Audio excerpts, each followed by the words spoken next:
Un peu d'actualité locale, pour changer un peu, tiens. On va parler un peu d'actualité locale, on va voir 2-3 trucs un peu intéressants dans lesquels on va pouvoir parler de l'actualité locale, du coup, du Nord, forcément, vu que moi je suis de Lille, je ne m'en cache pas.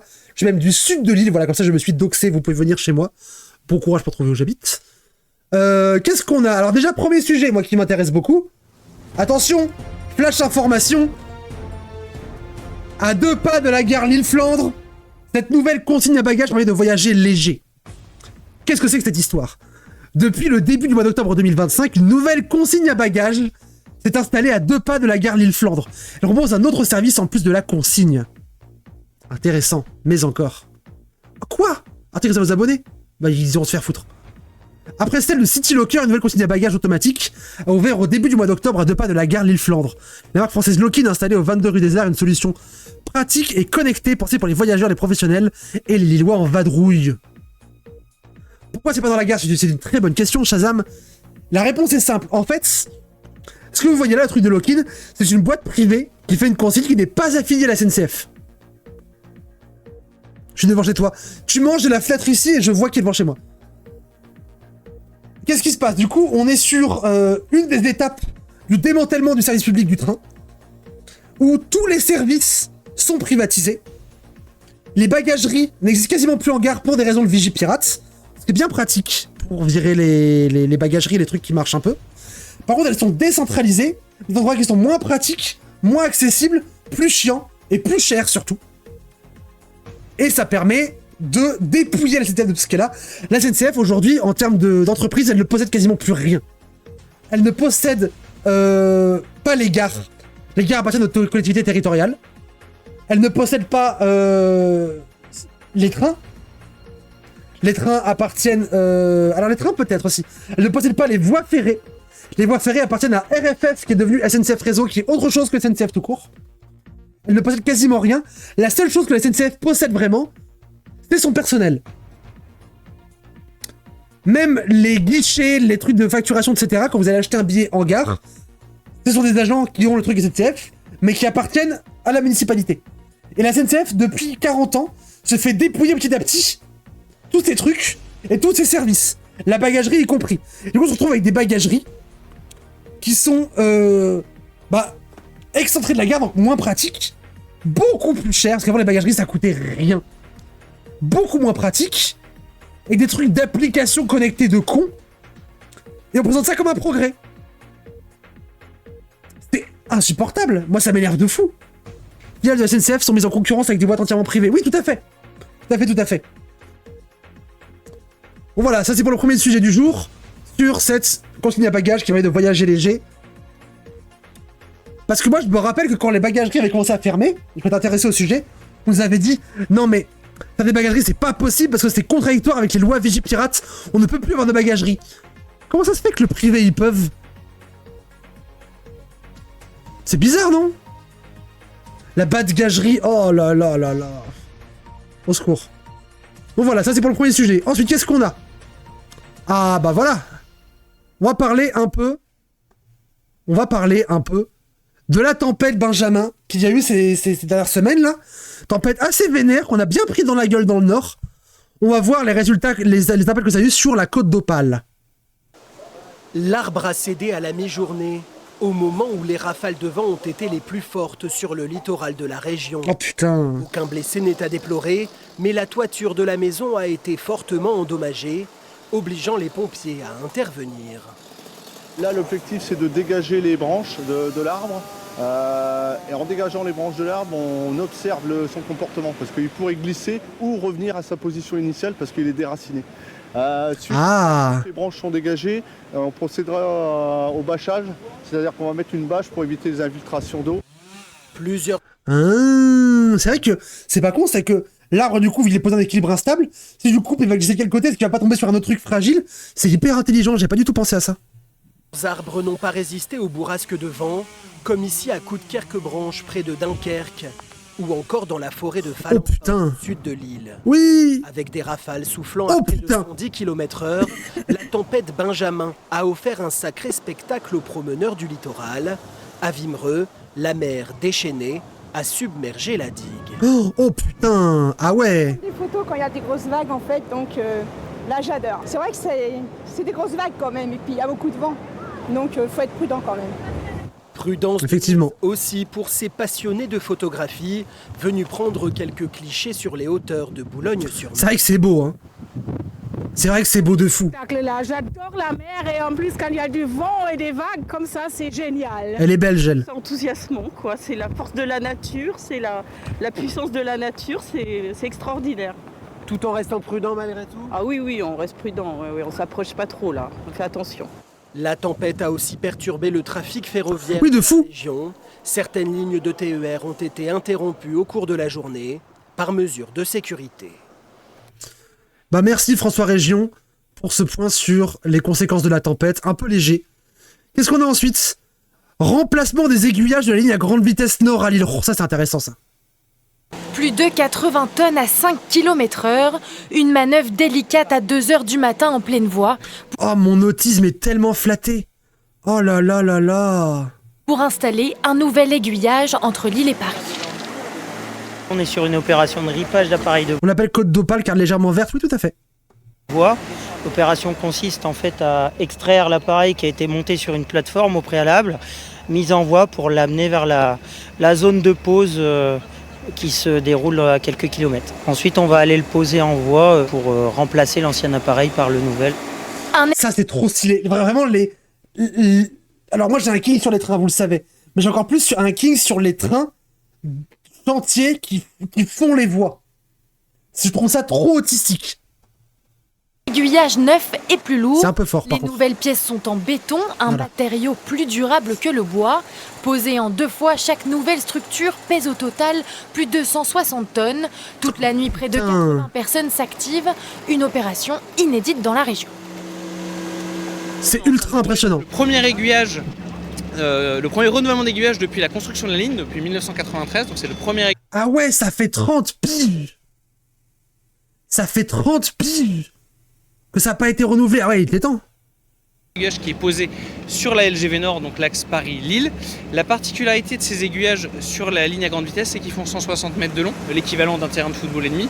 5 fois plus grand Waouh. classique, cette infrastructure géante est plaquée L'aiguillage fait 160 mètres de long. L'aiguillage. Ah ouais. au millimètre près. Il n'y a pas de temps à perdre, l'opération doit être achevée avant le passage du premier train. On va venir Incroyable. descendre l'appareil que vous avez vu chargé sur les plateformes. Il va descendre dans cet espace, dans ce trou, et après il va être raccordé à ce rail existant et remis à la bonne hauteur pour faire rouler les TGV à 6h du matin. Une course Tout ça en une seule nuit. Hein. contre la montre, rénover sans gêner la circulation des trains, un défi pour la SNCF. Travail de fou. Tous les remplacements d'aiguillage sur la ligne TGV Nord sont prévus de nuit. Les travaux dureront jusqu'en 2034. Jusqu'en 2034, vous vous rendez compte, c'est des travaux sur quasiment 10 ans. C'est un chantier titanesque car il s'agit de changer les 64 aiguillages qui constituent la ligne à grande vitesse. C'est un chantier qui va se dérouler sur les 10 années à venir. Ah bah ouais. Les aménagements ne font que commencer. Le prochain renouvellement est prévu en avril 2026 à Avelin dans le Nord. Coût du billet, 480 millions d'euros pour continuer à transporter 6 millions de voyageurs par an sur cette ligne emblématique. C'est des sommes, des chiffres. Et vraiment, rendez-vous compte des trucs de 160 mètres posés au millimètre près. Avec une rigueur, du coup, t'as pas le droit à l'erreur. Et tu fais ça en urgence, en courant comme des dératés toute la nuit pour que ça puisse rouler au matin et que ça n'interrompe pas le trafic. C'est fou. C'est incroyable. C'est incroyable. On parlera un peu de train, vous verrez. Mais avant ça, sujet suivant, un truc un peu goofy. Une application pour retrouver les tombes de ses proches dans un cimetière à Dunkerque. C'est incroyable. Quelques jours de la Toussaint, nombreux sont ceux qui viennent nettoyer les tombes de leurs défunts. Pour retrouver celle de ses grands-parents, Michael n'a eu qu'à scanner ce QR code avec son téléphone. Le cimetière est quand même très grand, donc c'est pas évident à se repérer. Donc malgré que je viens tous les ans, j'arrive pas toujours à me repérer. Donc il y a des endroits où on se repère au cimetière, j'ai du mal à me repérer. Donc et comme le cimetière est très grand, c'est vachement pratique. Oh, il était stressé, Bébou, il a répété 3 fois la même chose. Même chose pour ce couple de Lillois. On recherchait les grands-parents de mon mari, le grand-père décédé en 82. Et du coup, on l'a retrouvé grâce à l'appli, donc c'est vraiment bien fait. Placés à différents endroits des 5 cimetières de Dunkerque, ces panneaux renvoient à une application qui indique avec précision l'emplacement de chaque tombe. On y retrouve le nom du défunt, ses dates de naissance et de mort.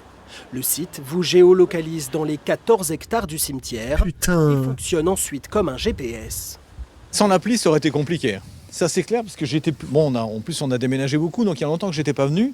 Mon papa est là-bas, donc lui je m'en souvenais, mais sans l'appli, moi j'aurais jamais pu retrouver la tombe de mes grands-parents, ça c'est évident. Bah, c'est un peu cool en vrai. Il s'appuie sur le logiciel que les agents de la ville utilisent depuis plusieurs années pour gérer les cimetières. Nous on a connaissance des 15 000 défunts qui sont enterrés dans nos cimetières. Donc l'idée c'était comment on fait avec cette donnée pour que les gens puissent avoir accès à cette information-là pour retrouver leurs défunts, qu'on soit à Dunkerque ou à Nice ou n'importe où dans le monde en fait. L'application met aussi en valeur l'aspect patrimonial du cimetière.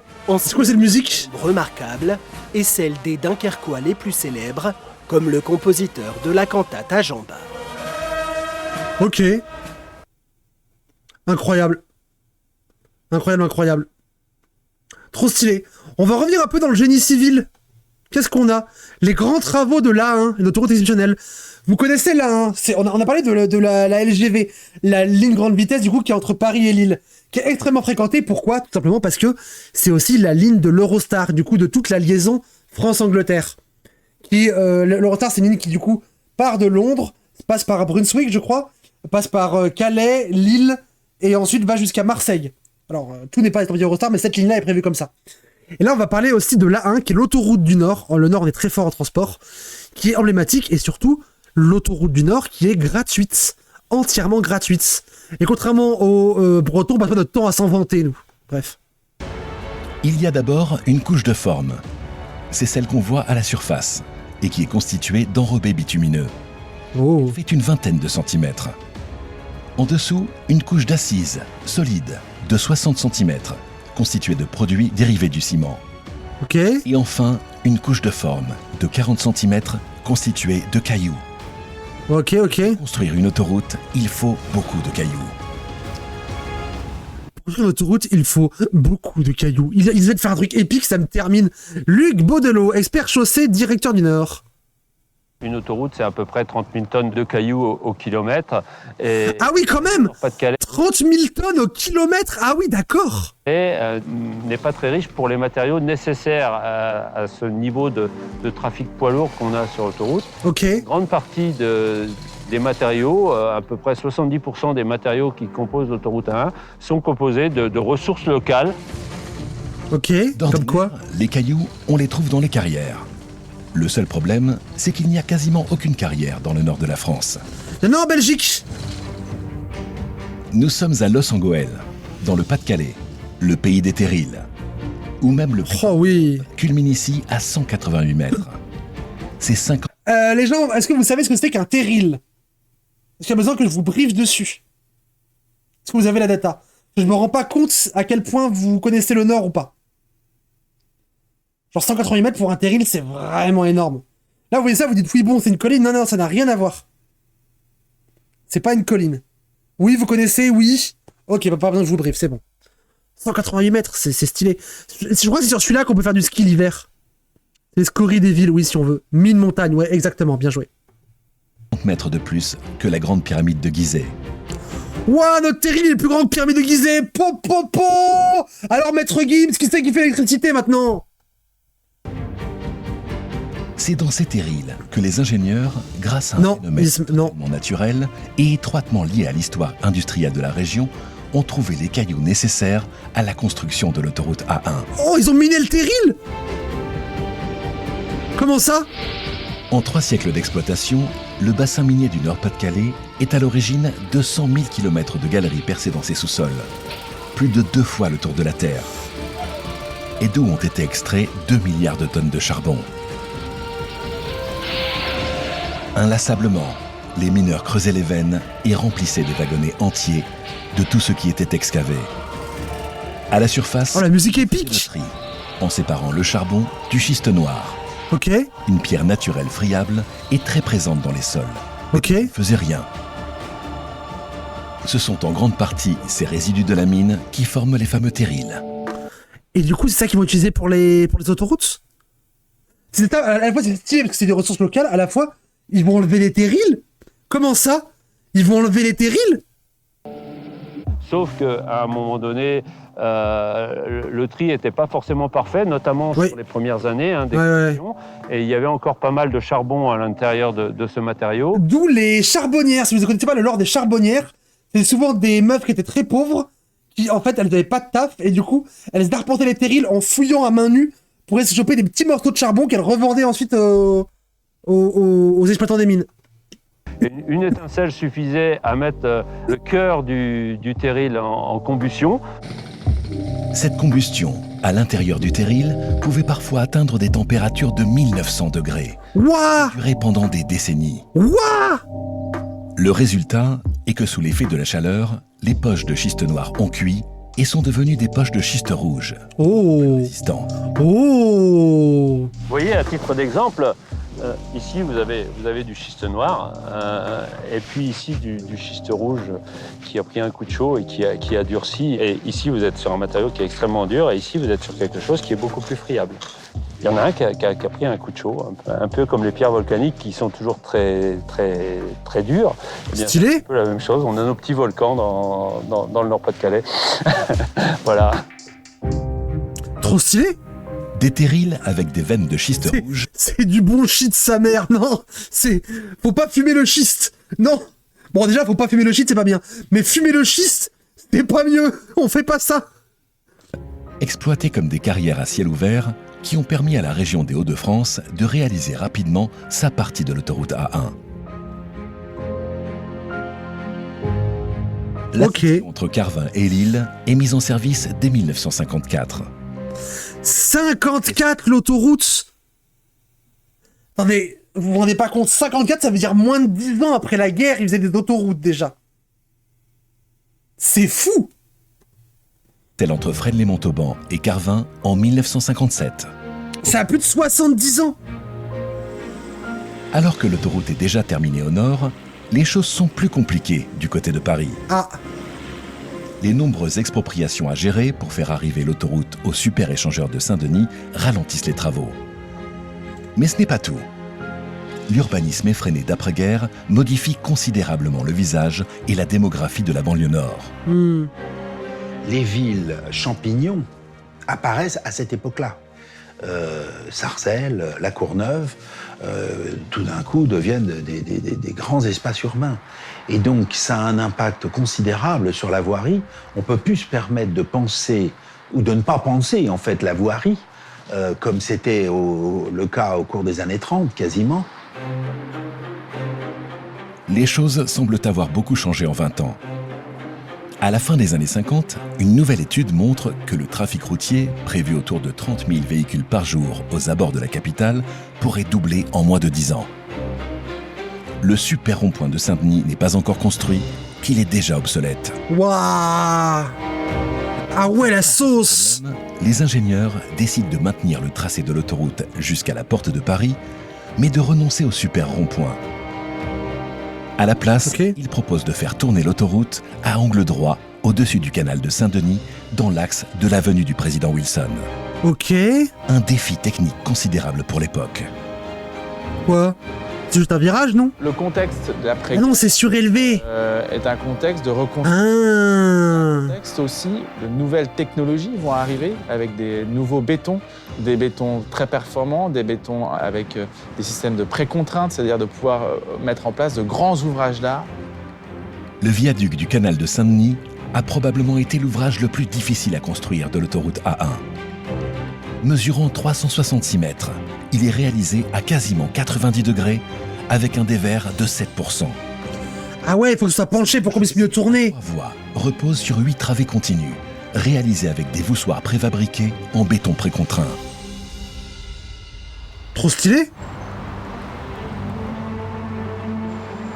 L'autoroute du Nord emprunte ensuite la tranchée du Landy pour rejoindre le périphérique parisien qui commence sa construction par le nouvel échangeur de la Porte de la Chapelle. Mais la pièce maîtresse... il y a un truc que je comprends pas bien, c'est que... Ok, il y avait trop de gens pour l'échangeur de... Le gros rond-point échangeur. Du coup, la solution, c'est de faire tourner, de faire un autre échangeur plus loin. Ça règle pas le problème. Ça le décale juste. Je comprends pas. La clé de voûte du système des autoroutes, c'est le boulevard périphérique. C'est-à-dire cette autoroute urbaine qui va ceinturer Paris à la place des fortifications. L'autoroute A1 arrive Porte de la Chapelle avec l'échangeur du même nom et va se connecter au boulevard périphérique. Ok. Cet échangeur est impressionnant. Wouah! Il est un peu plus que ceux de la côte ouest américaine. Le mastodonte s'étend sur 8 hectares et cumule pas moins de 4,5 km de voies de raccordement qui s'entrecroisent sur 3 niveaux différents. 4,5 km sur 3 niveaux? Ces premiers kilomètres de l'autoroute A1 sont absolument incroyables.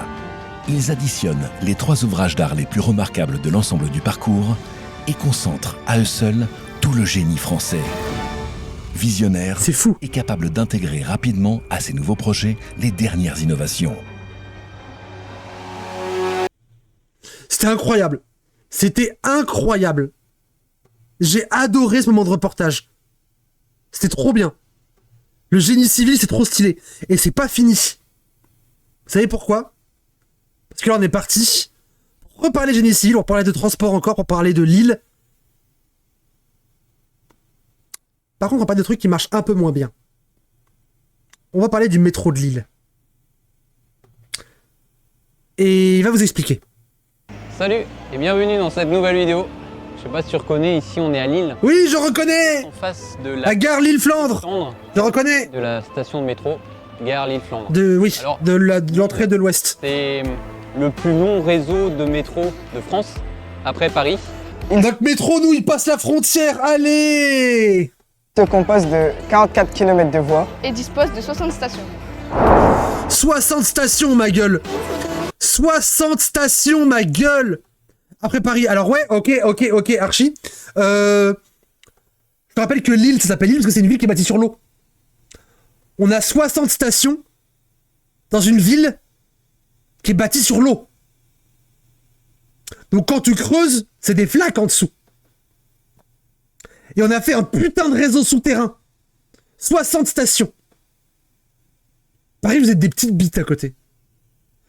Premier métro automatique du monde. Alors. Premier métro automatique du monde, alors. Il y a débat. Attendez. Si je cherche le métro de Lille, il y a débat. Parce que... oui, non.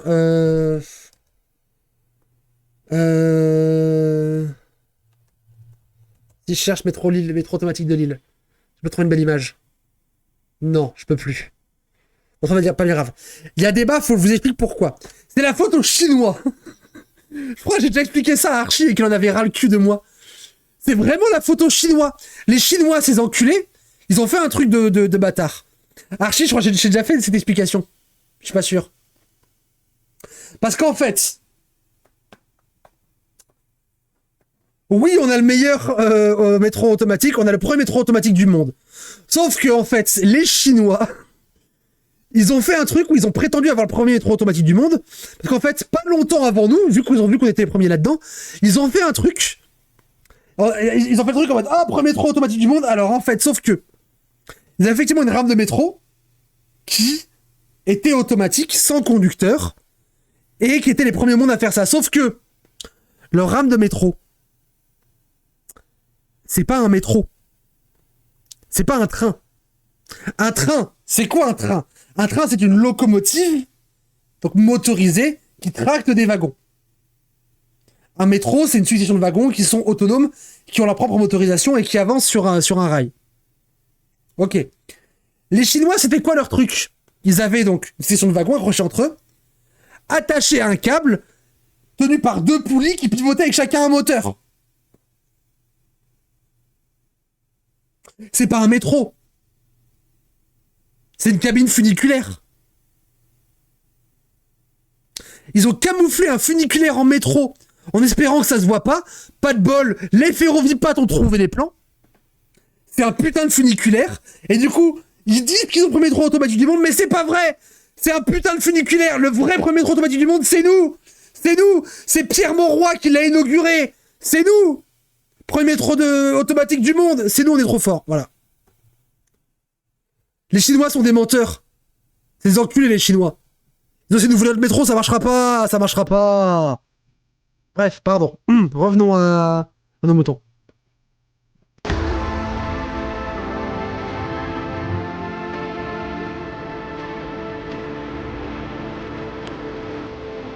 Matra et Val, bien sûr.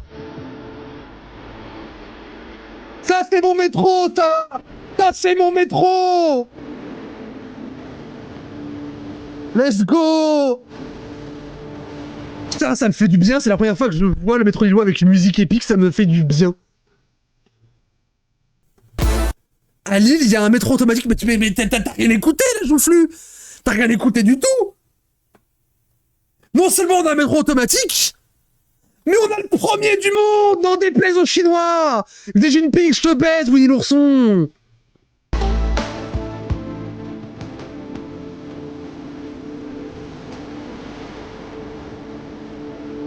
Oh, ils sont moches ces sièges, hein.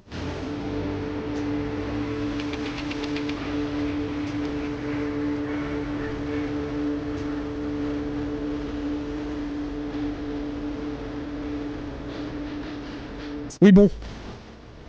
Ticket rechargement, ouf. Et donc il y a un type de transport, on va essayer de trouver un pass. Donc là je mets acheter dans un premier temps. Après je vais sélectionner la carte.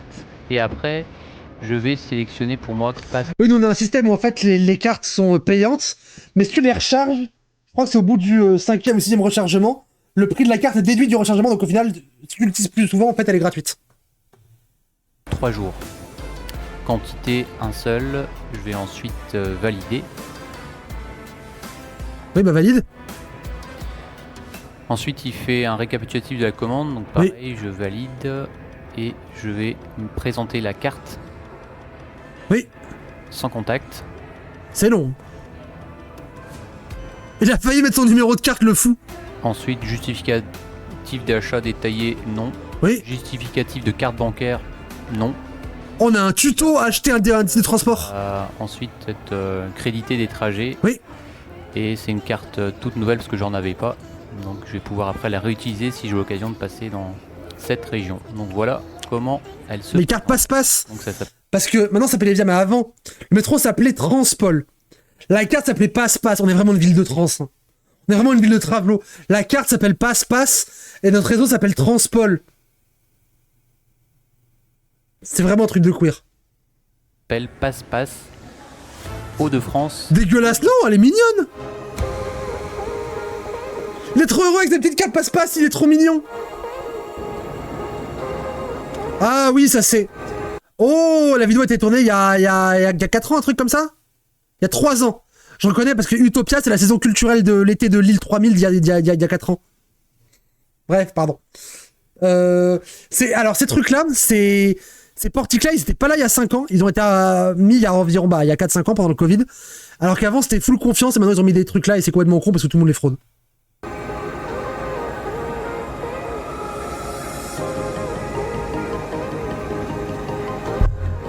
Truc qui est bien qu'à Lille, qu'il n'y a pas à Paris, tu peux mettre plusieurs types de titres de transport sur une même carte.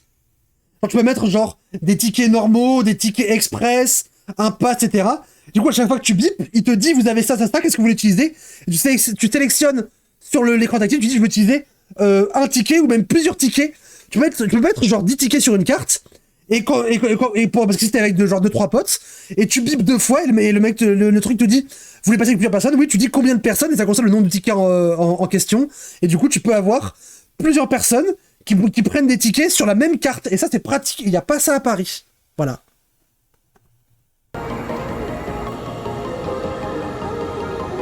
Oh le bruit. Lillois a la particularité d'être le premier métro au monde à utiliser la technologie du véhicule automatique léger VAL. Est-ce que vous remarquez que les métros sont tout petits? Vous avez remarqué comme ils sont hyper étroits? Est-ce que vous savez pourquoi les métros sont étroits? Tiens, petit quiz le chat. À votre avis, pourquoi est-ce qu'à Lille, le métro est étroit? Alors que genre, vous allez à Lyon, le métro il est beaucoup plus large. Pourquoi le métro est étroit à Lille? Petit quiz, à votre avis? À cause de l'historique minier. Putain, bien joué, premier coup. Parce qu'en fait, quand on a commencé à mettre des métros, notamment à mettre des rails, on a pris toutes les rails de mine qu'on avait, parce qu'on avait ça qui traînait, qui servait plus à rien. Et du coup, bah, les rails de mine avaient donc des traverses de mine qui étaient réglées pour des wagonnets de mine. Du coup, c'était extrêmement étroit. Donc, on a fait des métros qui étaient un peu, genre, évasés sur le dessus pour gagner un peu de place, mais on ne pouvait pas en gagner beaucoup. Sinon, c'était trop instable. Du coup, les métros sont très étroits. Voilà. Félicitations, putain, vous êtes forts. Bravo.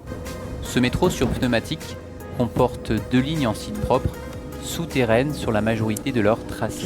Vous naviguez sur des wagonnets, attends, c'est trop bien. C'est vraiment le wagonnet de mine, c'est trop stylé. Je préfère la théorie grossophobe. Aussi, oui.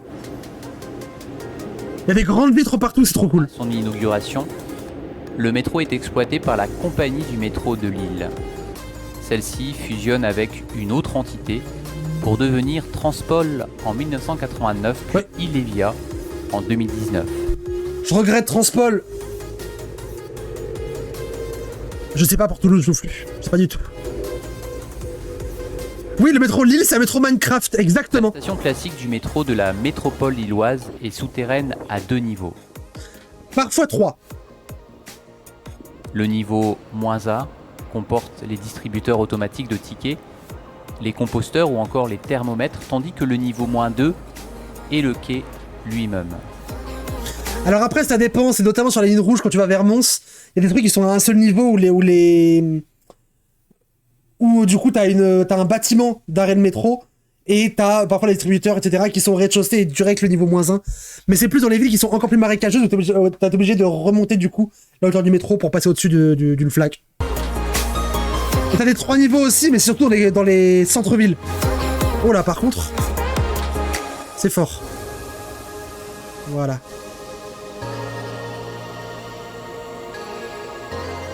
J'espère que le travail te paye bien, j'aimerais trop. C'est fort la musique. Non? C'est juste moi? Ici au centre hospitalier de Dron. Ça dit comme ça, c'est Dron? Ah, c'est à Tourcoing ça. Merci.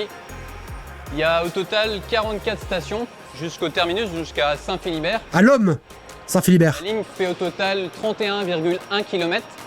Et c'est 1h30. Il y a 2 possibilités pour les correspondances sur la ligne 1, soit à Lille-Flandre ou Porte des Postes. J'habitais à Porte des Postes. À la Porte des Postes. C'est pour une chaîne YouTube. Et franchement, ça c'est pas une ligne de ta fiole. Franchement, 30... combien il a dit? J'ai plus 40 stations. Ça c'est une vraie ligne de métro, ça. Vos lignes de métro à 5 stations, là. Non. Nous, elles font 40 bornes, allez hop.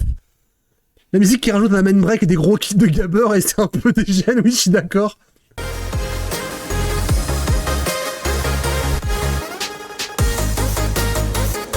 Je sais plus. La Porte des Postes, non. En plus, la station Porte des Postes, elle est assez bizarre parce qu'en fait, c'est une station à 4 niveaux avec les 2 métros qui se croisent perpendiculairement l'un au-dessus de l'autre. Et du coup, quand tu... C'est assez bizarrement foutu et pas trop bien indiqué où du coup, quand tu sors d'un métro et que tu prends la station de l'autre côté, il faut soit redescendre, soit remonter, faire des circonvolutions et des escaliers pour ressortir. C'est un peu bizarre, Porte des Postes. Une fois que t'as chopé le coup de main, ça va, mais au début, tu te perds un peu. En fait, quand t'arrives dans la station, tu descends l'escalator. Ensuite, t'arrives et t'as un métro au-dessus, un métro en dessous, en souterrain. Donc du coup, tu prends la ligne jaune notamment, non, la ligne rouge justement. Tu descends pour remonter, c'est très bizarre. Les métros se croisent perpendiculairement. Oui, tout à fait. Alors, à des niveaux différents, ils passent l'un au-dessus de l'autre, mais ils se croisent perpendiculairement. Je m'y perds encore. Oui, exactement, Robin. Alors, ce qu'on peut observer aussi, c'est qu'au total, au niveau des stations, il y a 12 portes, alors que sur les rames actuelles, elle est composée de 6 portes. Tout à fait. Une anticipation avec le futur pour que les rames soient sûrement plus importantes et puissent en fait disposer de plus de capacité. On va parler du futur du métro plus tard.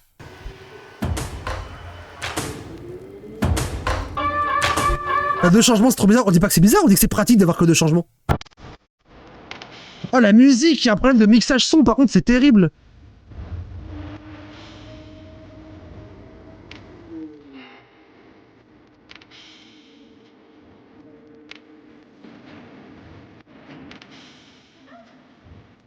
trop heureuse de réacter à ça. Trop heureuse. Vous savez pas idée à quel point.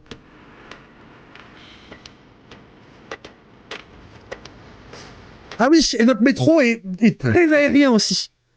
Très aérien. Et pour moi, c'est un peu claustrophobe, c'est très agréable. Vraiment d'avoir le métro qui est la moitié du temps en extérieur. Tu peux observer le paysage, le magnifique ciel du Nord. Et le ciel du Nord est vraiment magnifique. Je suis hyper sérieux là-dessus, il est magnifique. Les trucs autour, passer au milieu des arbres. Genre par exemple, à Porte de Valenciennes, donc vraiment dans le centre-ville de Lille. Dans le centre-ville de Lille déjà, on a une ZAD. On a une putain de ZAD dans le centre-ville. C'est bon pour vous? On est tellement des babos s'il y a une ZAD en centre-ville. C'est hyper drôle déjà. Bon, déjà, c'est la meilleure ville du monde. Il y a une putain de ZAD gigantesque en centre-ville, bref. Et dans la ZAD, il y a un moment, ils ont fait plein de trucs, des constructions, etc. À un moment, ils se sont chauffés. Ils ont construit un immense doigt comme ça qui fait face au métro. Et pendant un moment, je crois qu'il a été retiré, mais je suis pas sûr. Pendant des années, quand tu prenais le métro et que tu passais par là, tous les jours, tu te faisais prendre un gros doigt par les zadistes. C'était incroyable. Le gros doigt du matin par les zadistes. Oh là là, quel plaisir. Ça, c'est de la lutte des classes, ça. Ça, c'est la lutte des classes. Ça a été démantelé la friche Saint-Saul. Laisse-moi tranquille. C'est bon avec le Covid, surtout, ouais. Mais c'est pas trop stylé. Tu prends le métro, tu passes devant une ZAD avec un gros doigt. Moi, j'adore. Les stations aériennes qui ressemblent à Mickey Mouse sur la rouge. Ah oui, je vois ce que tu veux dire. Et il y a des stations souterraines qui ressemblent à un aquarium aussi sur la jaune. C'est Montebello, je crois. Il existe des stations aériennes où les bornes sont situées au niveau de la chaussée et le quai tout à fait. Niveau 1. Notamment toutes les portes. La station type comporte 2 voies à quai. Sauf porte des postes. Quelques stations du réseau font exception. Les 3 stations de Mons-en-Barreuil et Villeneuve-d'Ascq, Hôtel de Ville, oui. Voie quai central, ainsi que la station gare. Ou là, c'est encore autre chose vu que c'est le croisement. De quai central. Vous voyez, je vous ai dit qu'à Porte des Postes, ça se croise de manière perpendiculaire. Là, ça se croise de manière conjointe, pas parallèle, mais conjointe. Le métro arrive dans la même direction, quoi. Oui, c'est ça, Ravachol. Je savais pas que c'était du coin, le Ravachol. J'avais oublié.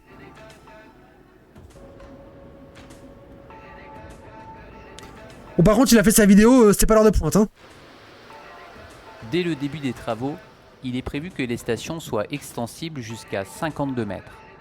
Du fait de la configuration des rames VAL 206 et VAL 208, seulement 26 mètres des stations sont exploités pour l'instant. Oui, putain, Aubry, salope. On en parlera après. Cependant, les rames Métropolis la station des Prés est prévue sur la ligne 1, au mieux en 2023, utiliseront la totalité de la longueur oui, t'inquiète, en 2023, oui, t'inquiète. des stations. Ah oui, attendez, petite trivia, attendez. Vous voyez ces sculptures dégueulasses, là. Avant, on avait une super fontaine trop bien. Ça a été viré pour foutre ces sculptures. Et ces sculptures, c'est quoi? C'est un Romy. Romy, c'est le nom d'un sculpteur. Il fait des trucs, c'est toujours comme ça, c'est toujours dégueulasse et criard. Personne aime ça dans la ville. Pourquoi c'est là? C'est un pote à Martine Aubry. Du coup, la ville lui commande des sculptures de temps en temps. Et il y a des suspicions de détournement d'argent. On va reparler du détournement d'argent de Martine Aubry. Ne vous inquiétez pas, le PS... Utiliseront la totalité de la longueur des stations.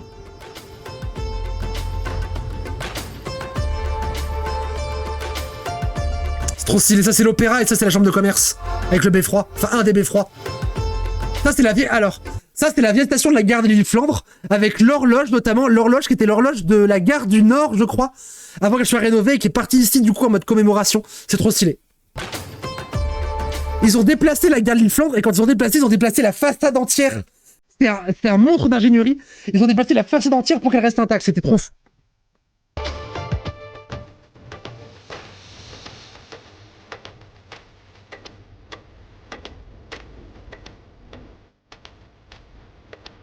Magnifique.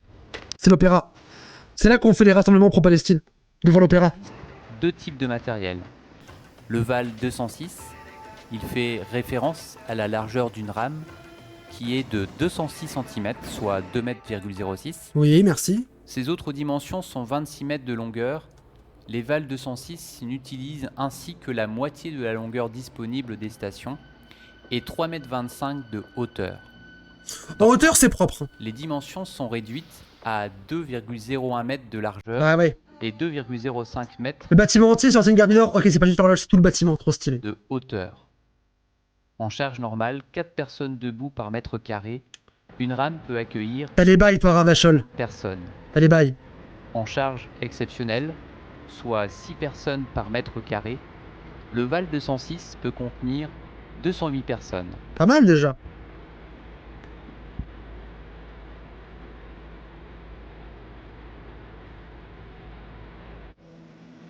Oh non, on s'en va de l'île. Trop triste. Vous avez vu, je fais bien le bruit. Dites que je fais bien le bruit, s'il vous plaît. Le Val 208 Dites bravo, Écharpe, tu fais bien le bruit. 2,08 m. Tout comme la largeur, les autres dimensions sont légèrement supérieures à celles du Val 206. Le petit Sulgas, oui, il est trop mignon, j'ai jamais vu marcher. Hein. Longueur et 3,260 Merci, Chicken. en hauteur. Un des avantages Bon, 3,2 m, c'est toujours bon. par rapport à la génération Val 206 est la capacité des rames. Là où un Val 206 peut transporter 208 personnes en charge exceptionnelle, 6 personnes par mètre carré, Ouais. le Val 208 peut en transporter plus de 200. Ah, donc on gagne 30 places quand même. Hein. Plus léger et possédant des moteurs Oh, il y avait une carte plus par terre. performants, le 208 permet également de réaliser des économies d'énergie à hauteur de 15%.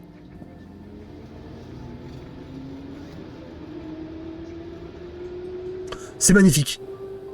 Regardez-moi ça, même les tunnels ils sont bien avec des petites barrières pour que les gens puissent passer et tout. C'est trop bien. D'ailleurs, sachez que Storytime, une fois, une boîte à clés sous clé à l'heure des métros, c'est pour les conduire. Non, c'est pas pour les conduire, c'est pour des trucs de sécurité. Sachez qu'une fois, je suis allé au terminus d'une des rames, au terminus à Villeneuve d'Ascq de la ligne jaune, et je suis pas descendu pour voir. Bon, c'était chiant. J'ai attendu un peu de temps parce qu'en fait, le truc c'est que je suis arrivé dans une boucle et en fait, j'ai attendu que le métro passe un par un pour revenir. Mais du coup, j'ai fait ça à tous les terminus. J'ai des problèmes. J'ai fait ça à tous les terminus parce que je voulais comparer les différences de terminus. Et notamment, il y a un terminus, je sais plus lequel c'était, je crois que c'est celui de la ligne rouge du côté de l'Homme, à Saint-Philibert. Où, en fait, vous avez donc une boucle de métro et une voie de garage pour ranger les métros la nuit. Mais j'ai vu aussi un mur qui était particulièrement suspect. Parce que sur le côté, vraiment, il y avait un mur qui semblait avoir été troué puis remuré, et je soupçonne qu'ils avaient commencé à faire une voie pour de tentative de prolongation d'une ligne et qu'ils avaient abandonné et remuré un peu à la hâte, parce que le mur semblait un peu à la zob. Donc voilà, vous saurez que à Saint-Philibert-l'Homme, si vous attendez dans le métro, eh ben vous risquez de voir ce mur bizarre et que je n'ai pas vu ce qu'il y avait derrière, mais j'ai très envie d'avoir l'info. C'est sur Wikipédia. Ah bon? C'est sur Wikipédia, je crois, pour Paris, mais pour Lille, je l'ai pas vu. Y'a pas personne qui passe pour vérifier. Bah non, parce que dans le pire des cas, juste t'attends un quart d'heure et tu repars dans l'autre sens, c'est pas grave.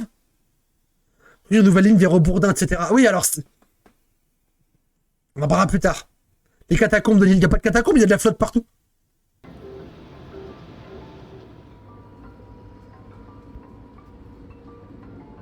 Mais un jour, je ferai de l'urbex derrière ce mur. A été augmenté de 30%, ce qui permet de laisser... Ah, le tram de Haut-Bourdin, oui, c'est celui qui fait le tour en suivant le périph', ouais, je l'ai... Bah, en fait, j'habitais à Porte des Postes jusqu'en 2023 environ, du coup, j'ai vu les travaux qui se faisaient au fur et à mesure, ouais, c'est stylé. Plus de lumière naturelle. Ah bah oui, alors, nous, dans le Nord, on a des fenêtres qui sont très très hautes, pour laisser rentrer beaucoup de lumière, et parce qu'on n'a pas des masses de lumière dans le Nord, vous en doutez, parce que les nuits sont plus longues, les journées sont plus courtes, il fait souvent plus gris, du coup, on a la culture d'avoir des très grandes fenêtres, et du coup, dans le métro, ça se voit aussi. Jalouse de nos vitres immenses, ah, je comprends. Et c'est magnifique, regardez ça, au revoir Lille, au revoir, dites au revoir le chat. Les Val 208 sont réaménagés pour pouvoir accueillir plus de monde. Des appuis fessiers et des barres de maintien horizontales fixées au plafond remplacent 4 triptyques de sièges par rame, soit 12 sièges. Le gain d'espace permet d'accueillir 20% de passagers supplémentaires. Stylé. Au revoir Lille. On va revenir, vous inquiétez pas, on va revenir. Je sais que ça vous manque déjà, on va revenir.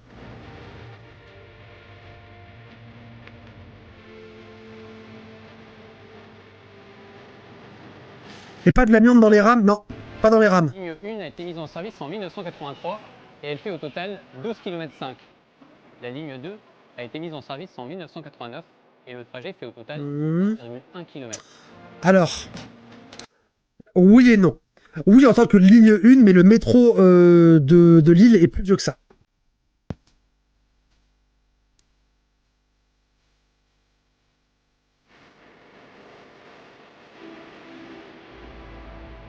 Oh, elle est belle cette gare quand même. Elle est magnifique. Elle est magnifique. Qu'est-ce que je l'aime. C'est une des plus belles gares que j'ai jamais connues de ma vie. J'en ai connu des gares. Hein. Celle-là, c'est une des plus belles. Ça a joué dans le fait que j'ai fini par m'installer à Lille. Le coup de cœur pour cette façade. Cet intérieur, tout est... Oh, c'est incroyable. Nous voici à la Grande Place ou encore la place du Général de Gaulle oui, à Lille. C'est vrai. C'est ici que se termine cette vidéo. Alors pour résumer, le réseau... C'est la même qu'à Saint-Eux? Non, elle est mieux. ...est accessible à 100%, donc ça c'est vraiment un point très positif. Oui, on est un des seuls réseaux de métro qui est entièrement accessible en fauteuil, entièrement, via des ascenseurs, qui sont quasiment tous fonctionnels, quasiment. Et autre chose aussi que j'ai bien aimé, c'est que chaque station est équipée de 12 portes, alors que les rames actuelles en comportent 6. Donc ils anticipent sur l'avenir avec des rames plus capacitaires, avec plus de voitures. Et puis ça aussi c'est bien, voilà. T'as raison, Victor. S'arrêter là, enfin c'est même sûr. Je te souhaite une bonne continuation et puis tu peux aussi... Tu peux prendre les ascenseurs, mais pas rentrer dans la rame parce que trop petit, bah dis si, tu peux rentrer dans la rame sans souci. Si ça t'a plu. Et puis tu peux aussi... Trop cool, Robin. Cette chaîne. Ah, attendez, attendez, attention. Nous avons une envoyée spéciale. Oui, nous sommes en duplex du métro de Lille actuellement. Oui, Robin on Wheels qui est actuellement dans le métro. Oui, Romy, dites-nous, alors, comment est l'ambiance dans le métro? Est-ce que les gens sont heureux? Est-ce qu'il y fait chaud? Est-ce qu'il y fait froid? Est-ce qu'il y a bien 6 rames? Est-ce qu'il y a bien 6 portes par rame? Dites-nous. Dites-nous ce qui se passe. Est-ce que le métro sent la pisse aujourd'hui? Est-ce que le métro est à l'heure? Est-ce que le métro fonctionne? Est-ce qu'il roule? N'hésitez pas à nous faire un retour. Toujours bienvenue sur twitch.tv/écharpe avec 2A, de moi Clandouillette. Première sur l'information locale du métro de Lille. Seule streameuse Twitch spécialisée dans le métro lillois. N'hésitez pas à revenir avec nous quand vous aurez bien sûr plus de détails. On vous attend. Voilà. Ça m'a fait rire de faire ça. Les écrans de sont pas accessibles. Oui, tout à fait, ce que je disais. Alerte info, Vivi Aposta mange du cochon dans le métro de Lille. C'est réel, ça. Et ensuite, du coup, le fiasco du métro lillois. Oh là là. Oh là là. Le fiasco du métro lillois. Vous avez pas envie de voir ça? Vous avez pas trop envie de voir ça?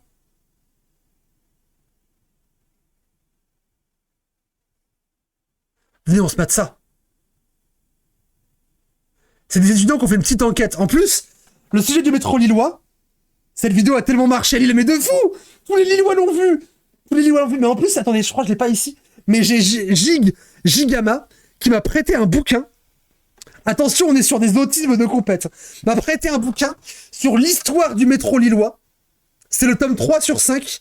Et c'est sur, du coup, cette partie, c'est sur la partie de l'histoire où ils ont agrandi le métro lillois pour l'emmener jusqu'à Villeneuve, etc. Et sur les considérations d'urbanisme des villes un peu qu'on poussait en périphérie de Lille pour accueillir la démographie grandissante. Et sur les défis que ça amenait par rapport au métro, et ce qui explique aussi que ce soit du métro aérien. Le livre est super intéressant. Il y a des images d'archives, de plans, des prototypes de métro. C'est trop cool. Gig m'a prêté ce bouquin, je l'ai jamais rendu. Je l'ai jamais fini, c'est catastrophique. Je suis désolé, Gig, je suis une très mauvaise amie. Mais c'est trop stylé. Voilà. Allez, le fiasco du métro lillois, parce que maintenant je vous démontrer à quel point il est stylé. Je vous montre ce qu'on a fait, Martine Aubry! Martine Aubry, salope! Allez, c'est parti. Excusez-moi, bonjour, on fait une enquête sur le métro, vous pourriez répondre à 2-3 petites questions sur le métro? Oui. Vous le prenez régulièrement le métro? Tous les jours. Et est-ce que vous avez été victime de retard? Vous avez senti des retards? Ouais, moi je suis sur Roubaix, je prends la ligne 2 en général. Ouais. La rouge. Plusieurs fois ils nous fait changer, descendre de rame et attendre les prochains à chaque fois, donc ça fait perdre du temps. Oui. Et vous êtes déjà arrivé en retard à votre travail? Ouais. Ouais, ça fait des années que je suis à Lille et qu'on voit que ça se dégrade depuis... Oui, c'est de pire en pire! changer la vie, mais pas dans le bon sens là. Et ça a impacté concrètement votre quotidien? Ah oui, de toute façon, là les rames elles sont bondées parce qu'elles ont été réduites de moitié. Et bon là c'est pas le pire, mais quand même les mois précédents c'était complètement l'enfer. De toute façon on arrivait, ça circulait pas, du coup il fallait trouver un plan B. Quand on n'a pas de voiture, ça devient un peu compliqué. Donc ouais, clairement c'est un peu la loterie en ce moment quand on prend le métro. De fou, on prie. Problématique, oui, les retards, et puis le fait que c'est bondé. D'ailleurs, le métro a arrêté d'annoncer ses retards sur Twitter, ils avaient trop la honte. Il y a moins de drames. Ouais, donc c'est handicapant au quotidien. Oui, c'est pénible. Il y a quand même beaucoup de retard. La ligne 1, elle est bloquée quasiment tous les jours. Moi, Ouais. c'est pas ma ligne, mais pour mes camarades, c'est hyper compliqué. Rien qu'hier ou avant-hier, le métro, il est resté bloqué quand même 2 heures. Oui. La semaine d'avant, c'est la Pas ligne étonnant. 2 qui est restée bloquée 4h30 en plein week-end. Ah ouais, c'est handicapant au quotidien. Puis surtout quand on n'est pas véhiculé, quoi. On a les bus relais, mais les bus relais ne passent pas toujours à l'heure. Ils disent toutes les 10 minutes, souvent c'est plutôt toutes les demi-heures. Donc il est bien et pas forcément très top là-dessus, quoi. C'est dommage parce qu'on paye quand même un certain prix. Ouais. Mais pour aller travailler, effectivement, ça pose parfois problème. On va espérer que ça va s'améliorer. Je suis optimiste. Vous voyez, c'est aussi ce genre de vidéo que je veux faire avec la fange. Merci beaucoup, bonne journée, au revoir. Bonjour et bienvenue dans cette enquête réalisée par le Lilbertin. Vous aussi, si vous prenez le métro à Lille, vous avez sûrement galéré ces derniers mois. Rames arrêtées, trafic interrompu, panne à répétition. Les incidents se multiplient et les mécontents s'accumulent. L'été dernier... Comment ça, votre météo, il est magnifique le ciel là? On découvrait de l'amiante, les rames concernées avaient été retirées du réseau. Ah, c'était bien dans les rames, ok, my bad. Et vous avez peut-être vécu les pannes à répétition à la rentrée. Mais c'est une toute autre raison qui explique les incidents actuels. Le ciel est magnifique. La métropole lilloise voit grand pour son réseau de métro, mais rapidement, les ambitions font des déçus. Bisous Archie. En 2025, aujourd'hui, on n'a toujours pas de 52 mètres et le système est toujours en train d'être amélioré. Au cours de notre enquête, vous verrez que ces retards sur la ligne 1 du métro Bisous Archie. si fortement la ligne 2, déjà surchargée, mais qui risque de l'être encore plus à la fin de l'année. En fait, il y a 38 rames de métro qui vont quitter le réseau parce qu'elles sont trop vieilles. Pourquoi autant de retard sur un projet qui devait... Ah, je sais pas s'ils vont parler, mais sinon je ferai un tunnel sur la rénovation des rames et les problèmes que ça cause. Le jour en 2016, qui en est à l'origine? Quelles conséquences pour le métro et vous, les usagers? Le Lilbertin a enquêté, c'est signé Hugo Leformeron. Rembobinons un peu. L'histoire du métro lillois débute avec le développement d'une technologie novatrice made in Hauts-de-France à Cité Scientifique. Le professeur Gabillard est chargé en 1968 de concevoir un nouveau moyen de transport pour relier Lille à Villeneuve-d'Ascq. Let's go, le Val. Matra, le Val, véhicule automatique léger, un métro de nouvelle génération est mis au point. C'est le premier à être complètement automatique.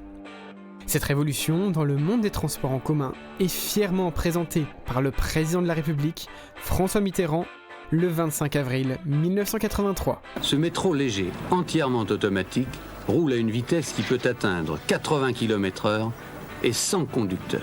Oh. 80 km/h sans conducteur. Alors 40 ans avant Tesla, on le faisait déjà, nous. Tu vas faire quoi, Elon Musk? Tu vas faire quoi? T'es une merde. Les arrêts en station, l'ouverture des portes, l'intervalle entre les rames, une seule petite minute aux heures de pointe, toutes les télécommandes sont gérées dans cette salle de contrôle. C'est trop stylé. Le métro lillois rayonne et s'exporte dans le monde entier. Oui, c'est nous. C'est nous. 350%.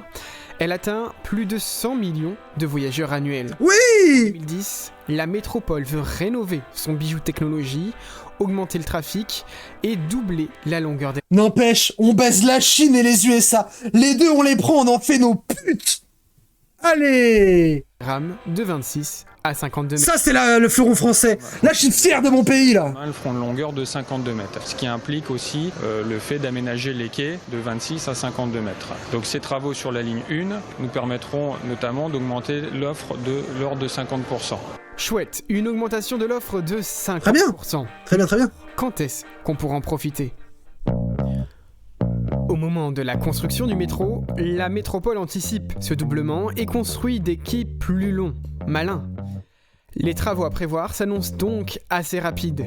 Le projet final doit voir le jour au moment de l'Euro 2016. Oh. L'AMEL présente les étapes de son projet. Une fois le pilote automatique au point, les quais se sont inversés en novembre dernier pour quelques rénovations et préparer le terrain aux temps attendus. Ok, ouais. Rame de 52 mètres. On est en 2016 là. Pour le développement de ces nouvelles rames, 2014 même. C'est le constructeur ferroviaire français Alstom qui est choisi avec, à la clé, un contrat de plus de 250 millions d'euros. Alors, je vais voir s'ils en parlent, mais pourquoi Alstom plus qu'autre chose, c'est sombre. La firme dévoile la révolution à venir du métro lillois. Regardez comme ça donne envie. Oh là là. Il est dynamique, moderne, spacieux. Il offre un plus grand confort aux voyageurs, plus de luminosité et une meilleure accessibilité. La classe, non ? Le système d'information aux voyageurs est lui aussi repensé. En bref, le nouveau métro n'a plus rien à voir avec l'actuel. Ok, Vintar. C'est une véritable révolution pour tous les usagers. Ces rames sont prévues pour 2016. Aïe aïe aïe, 2016. Mais plus de 8 ans plus tard, ce sont toujours les VAL qui arrivent à quai et pas de rame flambant neuve d'Alstom dans les stations de métro. Bizarre, 10 ans et toujours rien. Étrange. Du coup, je vais pas vous expliquer. Pourquoi c'est Alstom qui a eu ce contrat ? Je ne peux rien prouver, je n'accuse personne et tout le monde est présumé innocent. Cependant, sachez que Martine Aubry a été condamnée il y a quelques mois pour une affaire qui n'a rien à voir, bien sûr. Est-ce que vous connaissez le stade Pierre-Mauroy, qui est le gros stade de Lille, qui est un stade qui est gigantesque, qui est magnifique, qui est très bien, qui est très beau, etc., et qui a été construit notamment par Eiffage et par Alstom. Jusque-là, il n'y a pas de problème. Le stade est très bien, il fonctionne, etc. Il n'y a pas de problème avec le stade. Ok. Sauf que, au bout d'un moment, il y a des gens qui ont dit, c'est bizarre, comment ça se fait que ce soit eux qui aient eu le contrat ? Et des gens ont commencé à fouiller, des journalistes, des enquêteurs, etc. Il se trouve qu'il y a eu un jugement il y a quelques mois qui dit que, c'est bizarre quand même que Martine Aubry et le PS, ils ont reçu des grosses mallettes d'argent liquide pour choisir Alstom pour faire ce contrat. Pour choisir Eiffage pour faire ce contrat. Et que les prix du stade avaient été surévalués. Alstom a surévalué le prix des trucs en échange de cash. Intéressant. Il se trouve que, en même temps, a été construit à l'île Sud un immense centre commercial qui s'appelle l'Illenium, qui a un peu la même gueule qu'un stade en réalité, qui a été construit aussi par Alstom et Eiffage, et le contrat a été offert également par le PS et par Martine Aubry. Il n'y a pas eu de jugement et tout le monde est présumé innocent, mais il est possible qu'il y ait eu des problèmes de corruption. Des gens se sont posé la question et des enquêtes sont en cours en interne. Et après, on se retrouve à avoir Martine Aubry qui donne encore le contrat du métro lillois à Alstom.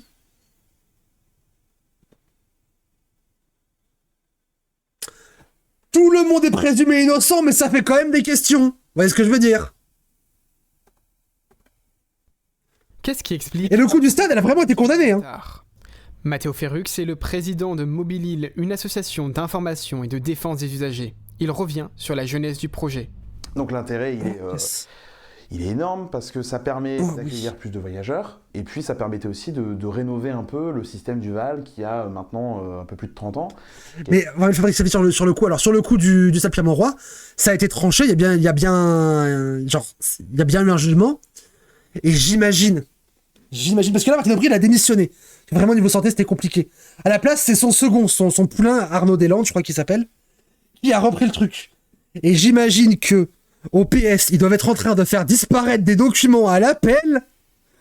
Vraiment, les inondations, les incendies, les broyeuses qui se mettent en route toutes seules. Mon avis, Arnaud Deslandes, il est préposé à déchirer des papiers et à manger des documents. Mon avis, il ne fait que ça de ses journées. C'était lancé dans les années 80. Les magouilles du PS. C'était aussi, en fait, il y avait plein d'intérêts. Il y avait donc cet intérêt de la capacité et l'intérêt aussi de rénover le système en règle générale. Bon, aujourd'hui on est en 2024, il n'y a toujours pas les nouvelles rames, c'est encore les anciennes rames d'il y a 30 ans, parce qu'Alstom traîne la patte depuis de nombreuses... Oui, parce que Alstom le contrat a été signé, Alstom a reçu l'argent, a dit pas de souci, on vous envoie les rames, et ensuite a mis tout le monde sur répondeur. Ils ont pris l'argent, ils ont fait un doigt. Bizarre. années, et c'est pas, comme j'ai pu beaucoup l'entendre, à cause du matériel roulant, c'est-à-dire les nouvelles rames BOA, elles sont d'ailleurs super jolies à voir, elles sont très spacieuses. Enfin, ouais, de fou. Ça va vraiment être... J'ai trop hâte. Mise en service, ça va vraiment... J'ai trop hâte. Le gros problème... Donnez-nous les BOA. C'est le pilote automatique qui, en fait, ne fonctionne pas, évidemment, sur les anciennes rames. Bah oui. 80, 90, voilà. Ce qui bloque, c'est ce que j'appelle le choc des technologies. C'est-à-dire que le VAL, c'est une technologie analogique, ancienne, qui a été créée dans les années 80, donc c'est très ancien. Et de l'autre côté, on a un système complètement numérique. Faire fonctionner du matériel analogique sur un pilote automatique numérique, c'est beaucoup plus compliqué que de faire fonctionner du numérique sur du numérique. Voilà, parce que du numérique sur du numérique, c'est les mêmes normes, c'est les mêmes choses. Au moment de l'interview, le pilote automatique ne fonctionne pas. Est-ce que la situation aurait pu être différente avec un autre constructeur ? On a demandé à Matteo Ferrux. En fait, dans le marché public, alors Bombardier est sorti, je crois, du marché à un moment. Oui. Donc il restait effectivement Alstom et Siemens. Siemens qui avait proposé une offre qui était moins chère que celle d'Alstom. Ah, bah tiens. Donc, dans la logique des choses. Bizarre. Si on veut faire des économies aussi, on prend l'offre qui est la moins chère, mais qui est aussi la plus efficace. Bah. Et dans le cas de Siemens, c'est vrai que ça aurait été... Il y avait un concurrent moins cher, Alstom a quand même été choisi. Est-ce que réponse A, c'est pour des raisons de valise sous la table, ou réponse B, c'est qu'ils étaient vraiment plus compétents ? Mieux, à mon sens, de les prendre, vu qu'ils sont opérateurs historiques, donc ils savent comment fonctionne le VAL. Bah oui, c'était déjà là. Le VAL, c'est déjà eux, c'est déjà Siemens. Du VAL. Et ça a été décrié parce que, du coup, Lamel, contre toute attente, a choisi Alstom.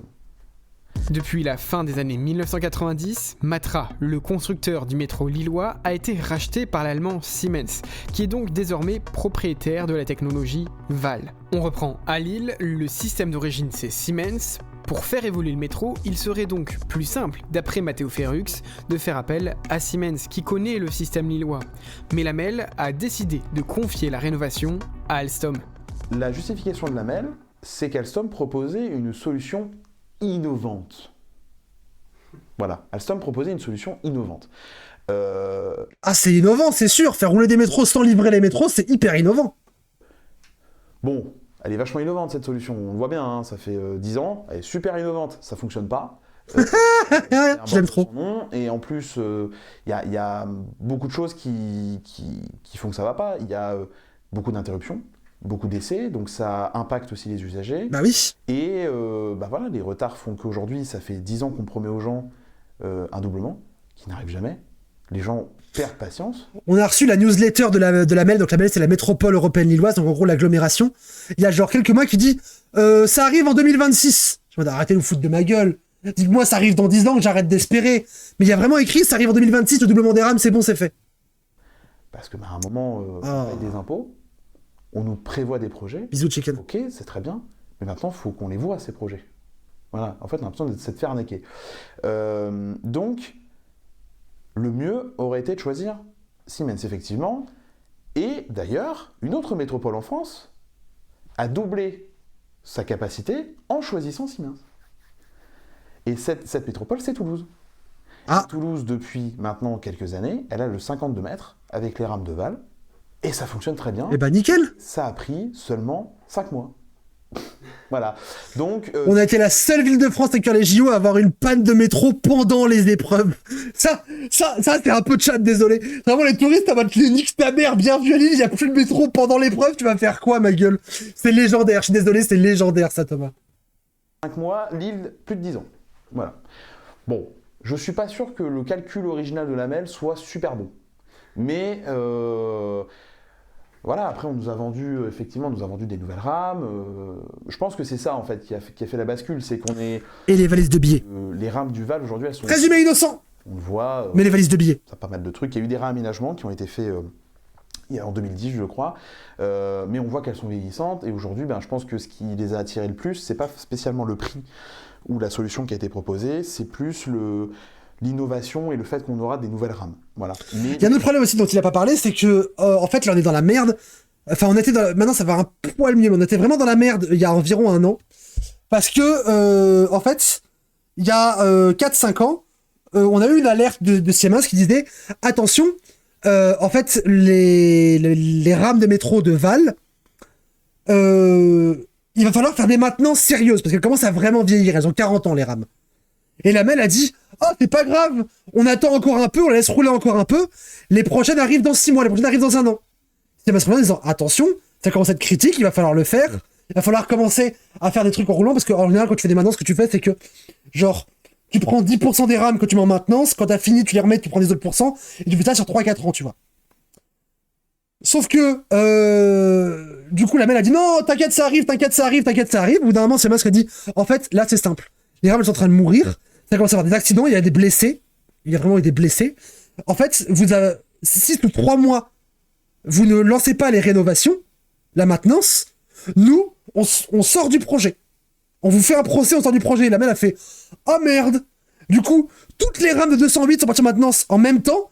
Ils ont dû ressortir toutes les 206, c'est ça qui étaient plus petites, moins pratiques et encore plus croulantes. Et du coup, on a eu 1 an où c'était la merde absolue, avec du matériel qui était à peine roulant, qui avait pas le droit d'être mis sur le marché parce que c'était trop dangereux. Ils ont travaillé des trucs pour dire non mais si t'inquiète on peut, c'est juste 3 semaines, etc. Faire des roulements. Non, les 208, certaines 208 sont revenues, donc ça commence à aller mieux, mais c'était un enfer, vraiment un enfer. Le pilote automatique, c'est une catastrophe, donc le matériel roulant a beau être bien, si le pilote automatique il fonctionne pas, on peut pas faire fonctionner les nouvelles rames, donc en fait c'est un cercle vicieux infernal. Pourquoi la MEL a choisi Alstom plutôt que Siemens? À ce moment de l'enquête, on aimerait bien interroger la métropole européenne de Lille. Seulement, avec le service presse de la métropole, le courant n'est pas forcément très bien passé. Alors, pour une interview avec le président Castellan, ce sera pas possible. Déjà, je peux vous répondre tout de suite là-dessus. Pourquoi ? Obligatoirement d'une interview, parce que en fait, tout ça, ce sont des sujets qu'on a déjà abordés par le biais de presse. Ah bah tiens. Du coup, on a toutes les infos qui sont disponibles sur notre site internet. Bah tiens. Je vais voir ce qu'on peut faire, mais je suis pas certaine qu'on puisse donner suite à votre demande là en l'état. Bah tiens. Ils sont trop forts les étudiants. Allô ? Oui, bonjour madame. Je me permets de vous appeler, je fais partie du Lillebertin, un journal étudiant à l'université de Lille. Et on fait un reportage sur les métros, puis on a sollicité à plusieurs reprises la MEL pour une interview d'un représentant de la MEL, M. Castellan ou M. Le Prêtre en chargé de transport. Et du coup, voilà, je voulais savoir où est-ce que ça en était, est-ce que c'était possible d'obtenir une interview ? Pour l'instant, j'ai pas de retour à vous faire. D'accord. On a fait plusieurs communiqués de presse. Il est vraiment en mode laisse-moi tranquille, va lire le communiqué, les avocats l'ont validé. Du nouveau pilote automatique et globalement toutes les réponses peuvent être trouvées dans ces communiqués. Justement, pas tellement parce que nous en fait on voudrait aussi parler de la ligne 2 et puis des problèmes potentiels qu'il va y avoir à la fin de l'année et ça n'a pas tellement été communiqué par la MEL et puis il y avait aussi certaines questions sur les communiqués qui étaient assez floues et puis nous on voudrait avoir des précisions. C'est pour ça qu'on demande une interview. C'est flou, d'accord. Écoutez, je vois ce qu'on peut faire, mais à mon avis ça va être compliqué ça. Même avec monsieur le prêtre ? Je vois ce qu'il est possible de faire, on se tiendra au courant. Mais bon, on s'en fait balader quoi. Je vous rappelle prochainement alors. Merci beaucoup. Merci, au revoir. Bonne journée, au revoir. Après plusieurs semaines sans réponse, on change de tactique. Oh, c'est les portes ça. C'est porte de Douai que j'ai vu, ou porte d'Arras, je suis pas sûr. Le dragon, je crois que c'est porte d'Arras. Ah, ça c'est l'île Europe, ça. Sébastien Le Prêtre, vice-président de la MEL en charge des transports, se trouve être également le maire de la Madeleine. Ah. Bien, les vœux du maire se tiennent le 24 janvier. Oh là là, ils sont allés à ses vœux pour lui poser la question. Je suis désolé, mais pourquoi est-ce que 3 étudiants à la fac sont meilleurs que tous les journalistes de cette putain de métropole ? Pour discuter avec lui.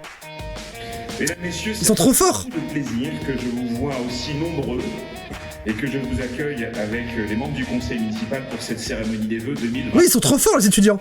Une petite rétrospective de 2024, bonne année tout le monde, et c'est à notre tour. On se faufile et le maire... Oh, en caméra cachée. Pour une interview.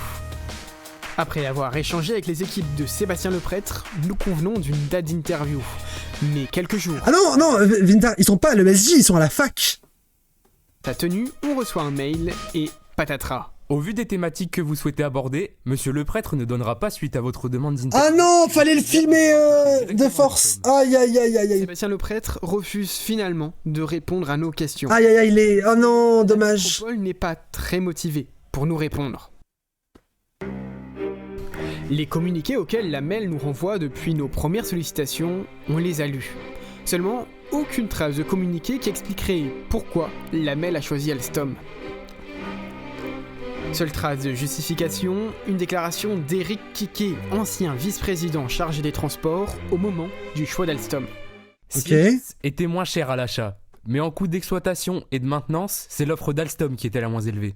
En 2012, Alstom est donc désigné comme constructeur des futurs rames et du nouveau pilote automatique.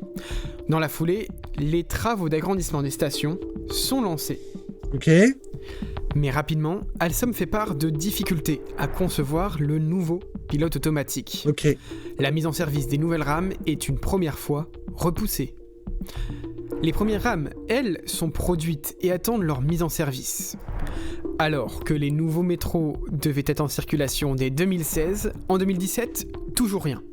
Transpol, l'exploitant du réseau devenu Ilevia, obtiendra 10 millions d'euros en dédommagement du manque à gagner pour l'entreprise généré par le retard du projet.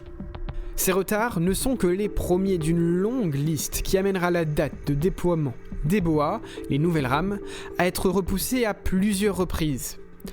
En 2019, les nouvelles rames sont officiellement présentées par la MEL et Alstom avec une nouvelle date de mise en service. Les prochaines échéances, c'est la continuité des tests et des essais. En 2021, la livraison du pilote automatique, qui est une innovation. Certes, il y a eu beaucoup de retard. Et lorsque l'on est un groupe international comme Alstom, eh bien, effectivement, il faut lever toutes ces problématiques, cette innovation liée au métro, liée au doublement des rames. Il y a eu 2 fois innovation. Fonctionne sur un 26 mètres, etc. Eh bien, voilà, c'était toute cette innovation technologique qui a pris... 3e fois innovation. Non, un protocole d'accord. Et nous avons enfin une date de démarrage. Vous ne croyez pas si bien dire. 3 fois innovation. En 2020, la crise sanitaire ajoute du retard au retard et la mise en service est, une fois de plus, décalée. Alors que justement, avec la crise sanitaire, les gens prenaient beaucoup moins le métro, donc il y avait moyen de faire des tests, mais bon, bref. Fin 2023, la MEL attaque Alstom en justice. La métropole affirme que de nombreuses anomalies bloquantes ont été constatées lors des tests et que le retard sur le Alors ça, Vintage, je ne sais pas. Projet à prévoir sera d'au moins 10 ans. 10 ans. C'est plus de 10 ans après le lancement du projet, en novembre 2024, que le pilote automatique d'Alstom est lancé. Seulement, les usagers le constatent vite, le pilote automatique a des défauts et cela cause de nombreuses interruptions et perturbations.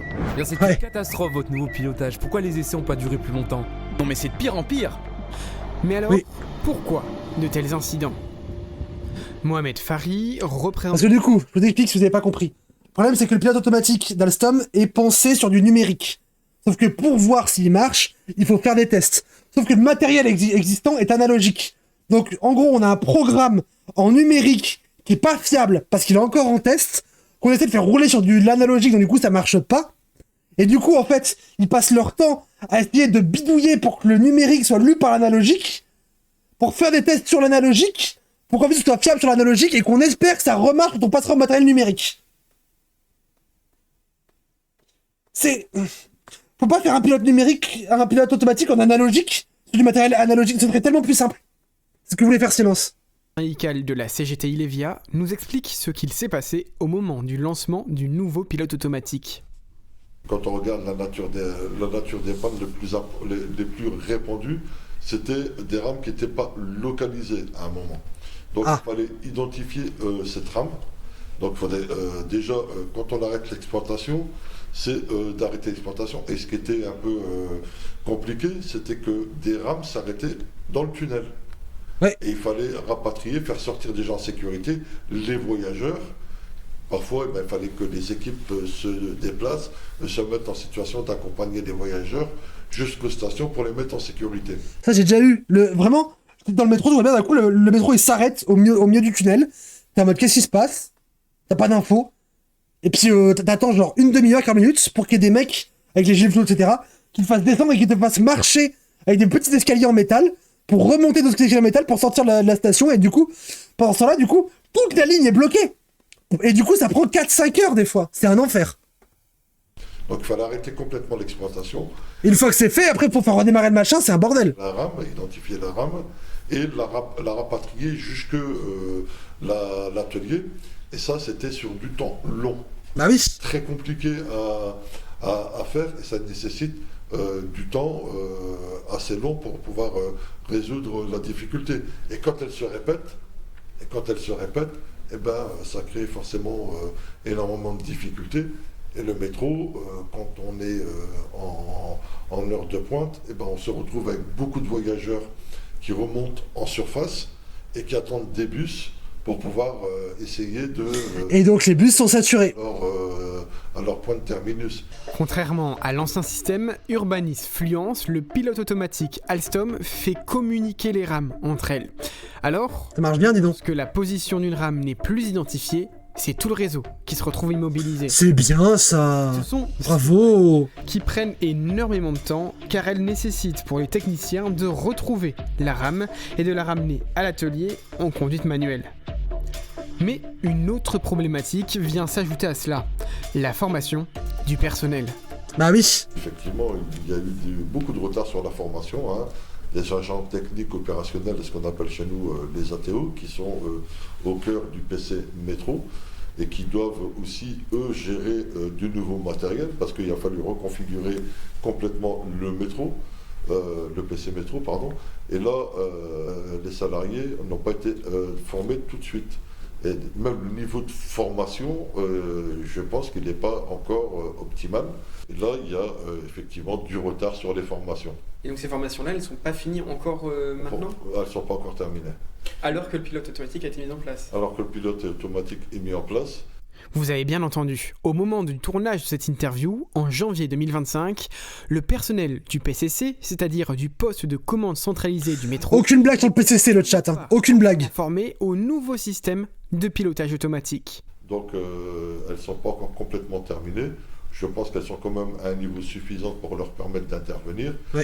Mais je pense que vu les difficultés qu'ils rencontrent, et comme j'ai expliqué tout à l'heure... Ah, c'est zinzin, Shazam, c'est un scandale énorme. Transmission, le CBTC à niveau 5. Donc je pense qu'ils vont aussi apprendre sur le tas. Un pilote automatique qui semble avoir été déployé avant que tout le personnel soit entièrement formé, des problèmes liés à la nouveauté du système, tout cela a causé de nombreux incidents au lancement du pilote automatique. Lors des interruptions de métro suite à des pannes, c'est un service de bus relais qui remplace les métros du réseau.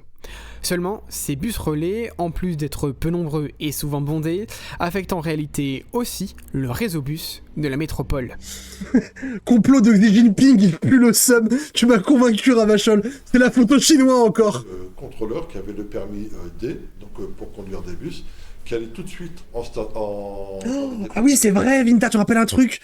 Une panne de plusieurs jours à cause de l'histoire de synchronisation d'heures. Oui, t'as raison, il y avait ça. Qui allait chercher des bus de réserve pour aller faire le plan de remplacement de métro. Et là, c'est pas moi qui choisis les pubs, les mauvais gamets. Plus long. C'est pas moi qui choisis les pubs, désolé. Qui était lésé. Là, aujourd'hui, la solution qui a été retenue, elle est aussi économique. On a été déshabillé des lignes qui étaient en situation commerciale en allant fonctionner des bus pour aller les mettre en plan de remplacement du métro. Ce qui fait que des lignes qui étaient exploitées habituellement avec une quinzaine de bus ou une vingtaine de bus ou un peu moins, se retrouvaient avec 50% de bus en moins. Donc avec des voyageurs qui avaient des bus qui voyaient... Que des mauvais choix. Alors, que des débiles. Ceux qui n'ont le PS. Pas d'autres moyens de transport. Et vous demandez pourquoi je veux qu'il tombe localement. Il n'y a ni de métro, ni de tramway. Et là, la question qu'on peut se poser, c'est est-ce qu'il y a des voyageurs de seconde zone dans la métropole, puisque c'est des choix techniques qui ont été retenus, validés par la MEL. Est-ce que ceux qui sont en dehors des zones desservies par le tramway et par le métro sont des voyageurs et des habitants de seconde zone? Ah bah la MEL.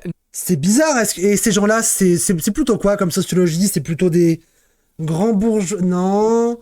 Des fils de prof? Non. Ah, je sais, des Noirs et des Arabes. C'est ça, ok. Il n'a plus répondu à nos questions concernant les bus relais. Pour ces semaines de galère dans le métro, à la fin de l'année 2024, la MEL a tout récemment décidé, en conseil métropolitain, la mise en place d'indemnisations pour les usagers. Oui alors. Les abonnés permanents... Uniquement les abonnés permanents, ceux qui prennent des tickets à droite à gauche, ils vont se faire foutre. 1 an et 10 mois auront le droit à 1 mois gratuit. Waouh, 10% bénéficieront d'une réduction de la moitié du tarif sur les abonnements souscrits entre le 23 mai et le 22 juin 2025. Ouais. Les étudiants et utilisateurs de titres unitaires seront donc les grands perdants de cette indemnisation. On va se faire foutre. L'avantage concerne les abonnements et s'applique principalement au mois de juin, période où nombre d'étudiants ont quitté la métropole. S'il n'y a pas de retard supplémentaire de la part d'Alstom, les métros BOA devraient commencer à être exploités sur le réseau au début de l'année 2026, soit 10 ans après l'échéance initiale. Mais pour les usagers du métro, les galères ne sont pas terminées. Nous avons découvert que la ligne 2 allait, elle aussi, subir des conséquences du retard de la rénovation. Putain. Alors normalement, ce qui était prévu, effectivement, vu que ça devait être livré en 2016, c'est que les rames, comme ce qui est prévu aujourd'hui, de la ligne 1 soient transférées vers la ligne 2, ce qui permet de renforcer l'offre métro de la ligne 2. Puisque, techniquement, l'offre de la ligne 1, elle sera nickel. Elle devait être nickel à partir de 2016. Voilà. Là, ce qui se passe, c'est qu'on arrive dans une période charnière, puisque 38 rames de métro, et ça c'est la Voix du Nord qui l'a révélé l'an dernier dans un article, qui après a été repris assez massivement, en fait, il y a 38 rames de métro, Val 206, qui vont quitter le réseau parce qu'elles sont trop vieilles. Ah bah, sur le je n'ai parlé. Il y a plusieurs générations de rames. Les Val 206 sont les premières rames. Elles ont été mises en service entre 1984 et 1989. Aujourd'hui, elles sont exclusivement sur la ligne 2. Les Val 208 sont la seconde génération de rames. Ils sont plus récents et datent de 1999. Les Val 206, les plus vieux, sont proches de l'obsolescence. Initialement, ils devaient progressivement sortir du réseau. Juste pour donner une idée, la ligne 2, c'est celle qui va à Tourcoing et Roubaix, donc c'est la ligne des pauvres. Voilà. Dès 2025.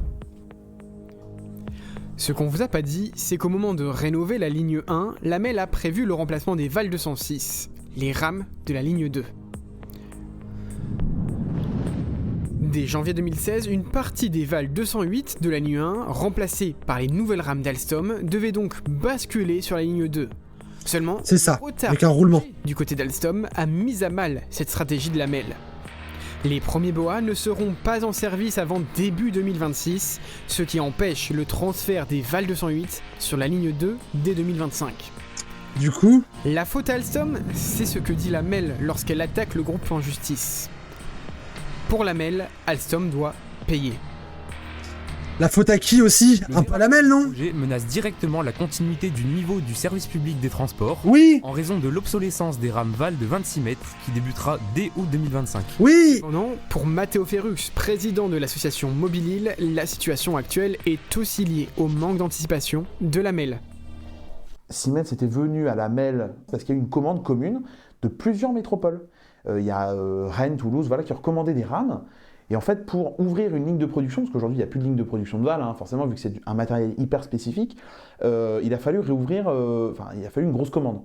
Donc, en fait, Siemens a juste demandé à la MEL, est-ce que vous êtes OK pour qu'on vous y intègre, que vous commandez des rames, comme ça... en plus, il y avait une opportunité de fou. Vous aurez justement cette obsolescence. Il y avait une occasion de zinzin. Il ne faudra pas s'inquiéter, parce que vous aurez déjà les rames.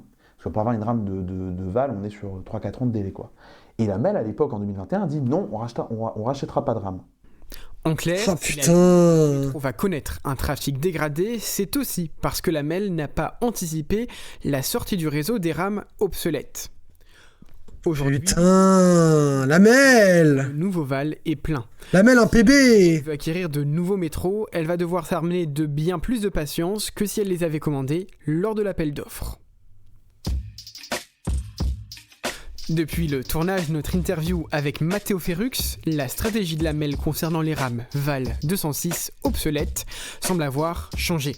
Ça c'est porte de doigt, je reconnais le dragon. Désormais, la MEL a repoussé l'échéance de la sortie des rames de la ligne 2 en réduisant les fréquences pour augmenter la durée de vie des rames. C'est ce que Mediacité a révélé début 2025. Donc, le trafic sur la ligne sera dégradé. le nombre de passages Super. va être diminué. Super. L'affluence des voyageurs ne désemplit pas sur une non. déjà surchargée. Face à cette situation, en juin 2024, la MEL annonce... Attends, ça j'avais pas la data, Vintar. D'ailleurs, la semaine où la MEL attaquait en justice Alstom, ils ont signé un nouveau contrat pour le tram avec Alstom. Oh, l'hypocrisie. Pour la ligne 2.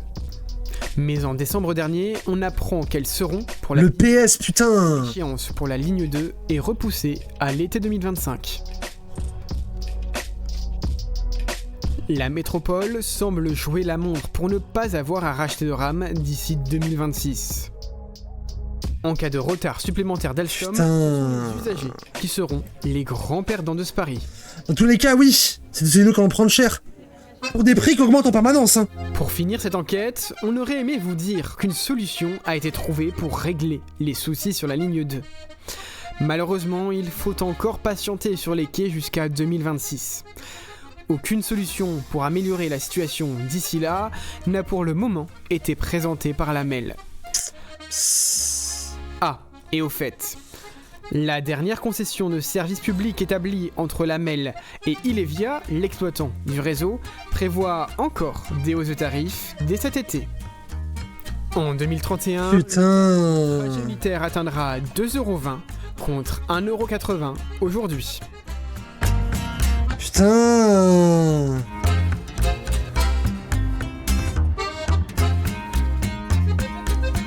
Le reportage était incroyable. Trop beau reportage. Mais putain, le PS, quoi. Je déteste tellement le PS pour les saloperies qu'ils font localement. Ils font que des dingueries, je les hais si fort, vous avez pas idée. Mais bah putain, je suis encore dans mon YouTube, c'est encore dans une capsule YouTube. Merci d'être resté YouTube. Bravo d'être resté. Et abonnez-vous et activez la cloche, tout ça, les likes et tout et tout. Et bravo aux étudiants. Allez suivre le Lilbertin, le jeu de mots est affreux, mais le contenu est cool. Bisous YouTube, je vous tiens pas plus longtemps, désolé, 1h30 c'est trop. Bisous.